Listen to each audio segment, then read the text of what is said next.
Gender in modern world, इसका unit 2 हम cover करना शुरू कर चुके हैं। लेक्चर 1 कवर कर चुके हैं। आज हम करने वाले हैं लेक्चर 2, जिसमें फ्रांस के 3 स्टेट्स के बारे में बात करेंगे और रेवोल्यूशन के बारे में और जानेंगे। आई एम पूनम दुआ, वेलकम टू माय चैनल। आपके सभी सेमेस्टर्स की प्रिपरेशन के लिए मेरे पास प्लेलिस्ट्स हैं। कोई भी प्रीवियस एग्जाम्स पेंडिंग हैं आपके तो आप प्लेलिस्ट के बारे में पूछ सकते हैं कमेंट्स में। सेमेस्टर 6 की प्लेलिस्ट्स मैं आपको प्रोवाइड करूंगी, लिंक प्रोवाइड कर दूंगी डिस्क्रिप्शन में।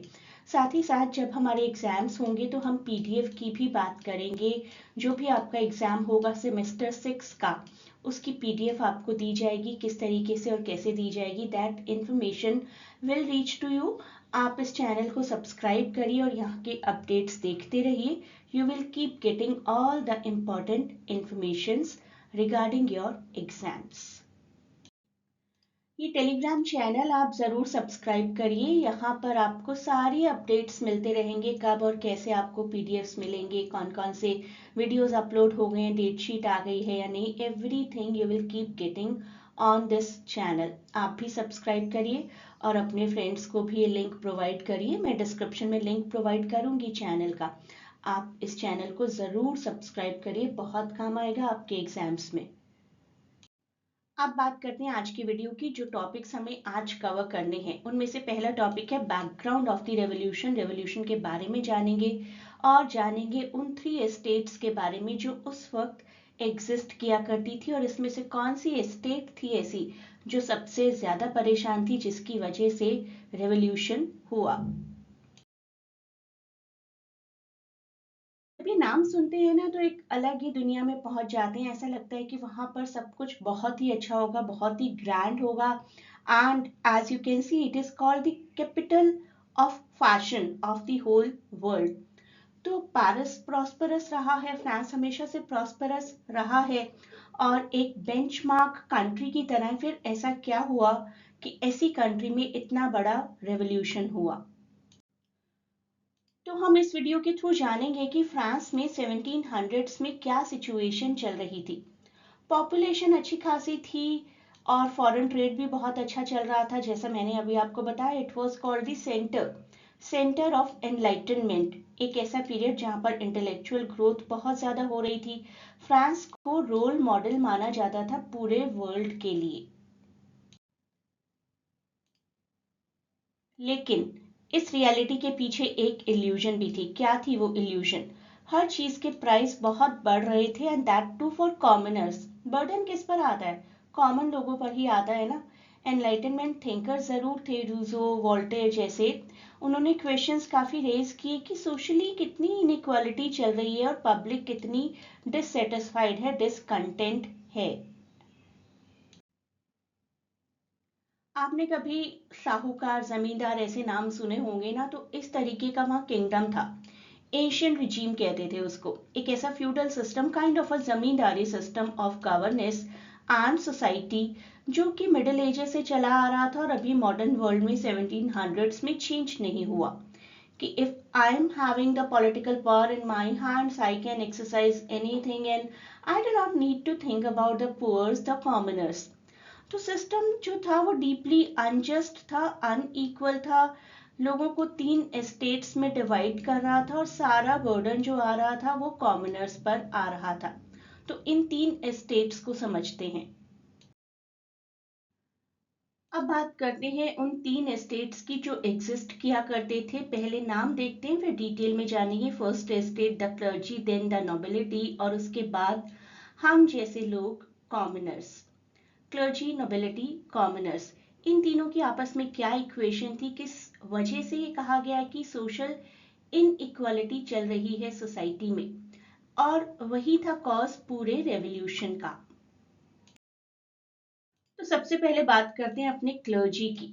फर्स्ट स्टेट, जिसमें 1,30,000 मेंबर्स थे, जिनके पास पूरे फ्रांस का 10% लैंड था।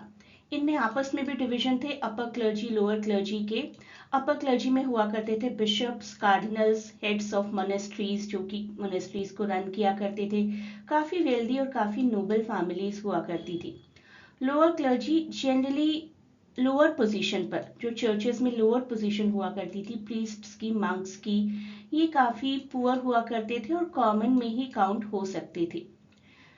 इनका काम क्या होता था, इनका रोल देख लेते हैं। इनका रोल होता था लोगों को एजुकेट करना, रिलीजन के नाम पर ही एजुकेट करना, चैरिटी प्रोवाइड करना। They contributed only 2% of their income to the government.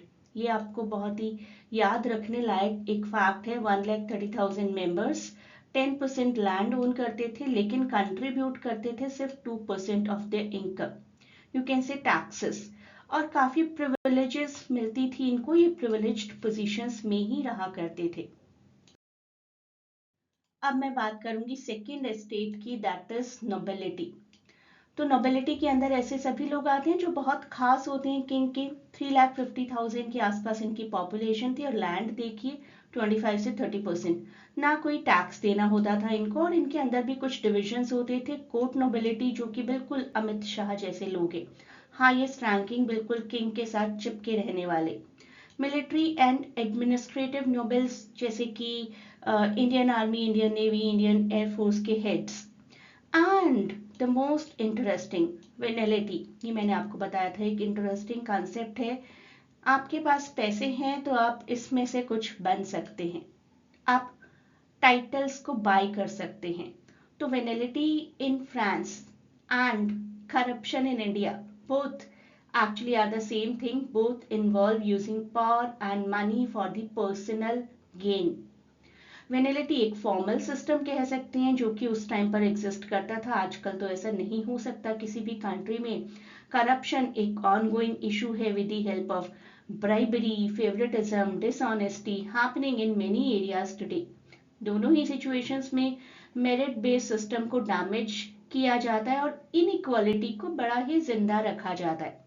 Buying titles, ये कैसी चीज है? बाइंग टाइटल समझ में ही नहीं आता कि ऐसा कंसेप्ट कैसे हो सकता है, but whatever, buying title allowed wealthy commoners from the third estate to enter into nobility.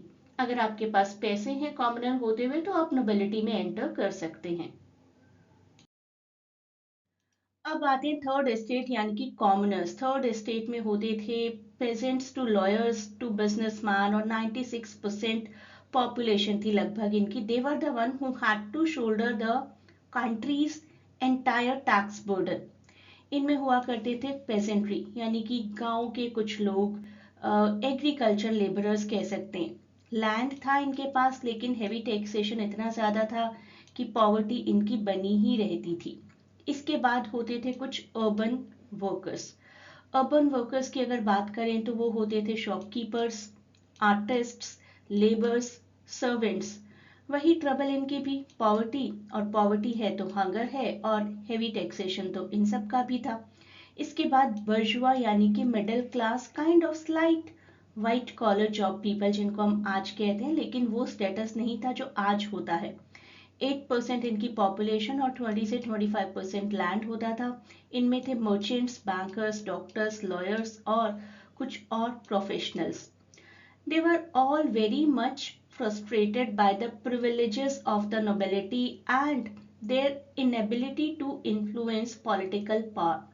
Politically इनका कोई रोल नहीं है, अपना काम करते जाओ, टैक्स देते जाओ, गरीब होते जाओ, भूख से मर जाओ, nobody will bother.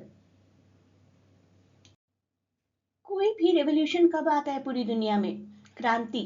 क्रांति तब होती है जब लोग असमानता और अन्याय से तंग आकर बदलाव के लिए उठ खड़े होते हैं, और ऐसा ही कुछ हुआ फ्रांस में, जिसको हम आज जानते हैं फ्रेंच रेवोल्यूशन की फॉर्म में।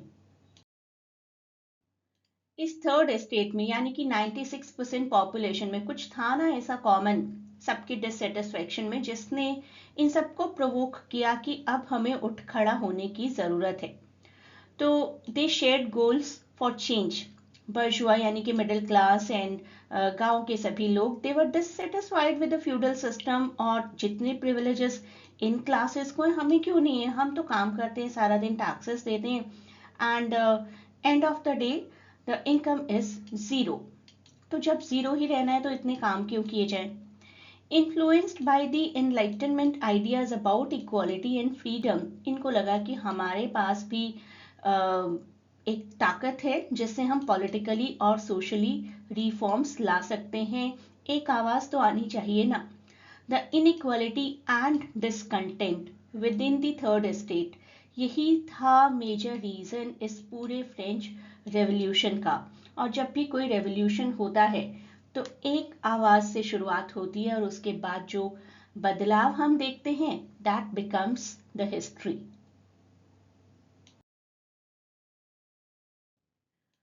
योहान वॉल्फगैंग वॉन गुटे, जिन्होंने वर्ल्ड लिटरेचर की डेफिनेशन भी दी है, उन्होंने कहा है रेवोल्यूशन के बारे में, a great revolution is never the fault of the people but of the government. और फ्रेंच रेवोल्यूशन को देखते हुए तो यही लगता है। आगे भी जानेंगे फ्रेंच रेवोल्यूशन के बारे में अपने फर्दर वीडियोस में। आज की वीडियो के लिए इतना ही। आप में से कोई भी यूजीसी और मास्टर्स की क्लासेस ज्वाइन करना चाहता है तो व्हाट्सएप या टेलीग्राम के थ्रू कांटेक्ट कर सकता है। The links will be given in description. Videos cover करते रहेंगे, फर्दर वीडियोस, और ये पूरा सब्जेक्ट हम डिटेल में कवर करने वाले हैं। बाद में मैं आपको पीडीएफ की अवेलेबिलिटी के बारे में भी बता दूंगी। A great good luck for your exams and please do not forget to share and subscribe the channel.